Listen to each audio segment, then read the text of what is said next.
अभी अभी सदन सत्र में अमित शाह ने कांग्रेस पार्टी और कांग्रेस समर्थियों की बेइज्जती कर डाली, जिसके बाद कांग्रेस पार्टी कहीं का मुंह दिखाने लायक नहीं बचे। दरअसल दोस्तों, इस समय हमारे देश में सदन सत्र चल रहा है, जिसमें पक्ष और विपक्ष के नेताओं का काम है कि देश में हो रहे मुद्दे, बेरोजगार और देश में महंगाई, इंफ्रास्ट्रक्चर पर सवाल उठाना चाहिए था।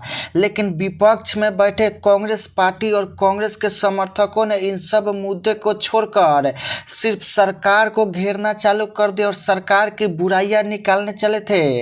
लेकिन इसी बीच देश के चाणक्य कहे जाने वाले और हमारे देश के गृह मंत्री अमित शाह ने भरी सदन में कांग्रेस पार्टी की पूरी तरह से इज्जत उतार के रख दी और चीन का नाम लेकर कांग्रेसियों की सफाई कर दिया। तो क्या कुछ खबर है, चलिए डिटेल से जानते हैं। दरअसल आपको पता है कि हमारे देश के कई सारे हिस्सों पर चीन का कब्जा है, जिसको हम लोग अक्साई चीन कहते हैं, और ये कब्जे वाले हिस्सा इस समय चीन के कब्जे में है, जिसको लेकर भारत हमेशा दावा करता है। लेकिन इसी बीच कांग्रेस पार्टी के नेता राहुल गांधी ने सदन में चल रहे सदन सत्र में एक बड़ा ही विवादित बयान दिया। कहा है कि बीजेपी जब से सत्ता में आई है तब से बीजेपी ने चीन को कई सारे गांव गिफ्ट में दे दिए हैं।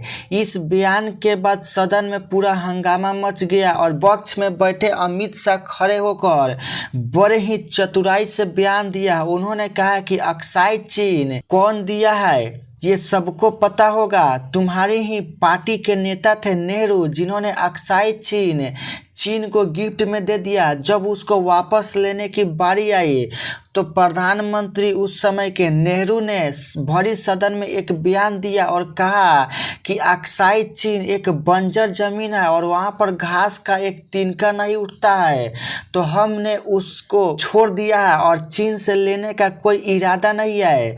इस बयान को फिर से उठाकर अमित शाह ने पूरे सदन में बवाल मचा दिया। आगे अमित शाह ने कहा कि नेहरू जी ने तो ऐसा कह दिया, तो क्या नेहरू जी के टकले पर भी कोई बाल नहीं था, तो उसको भी चीन को गिफ्ट में दे देना चाहिए था। अब इस पलटवार के बाद राहुल गांधी और कांग्रेसियों की भरी सदन में बेइज्जती हो गई और कहीं का मुंह छुपाने लायक नहीं बचे।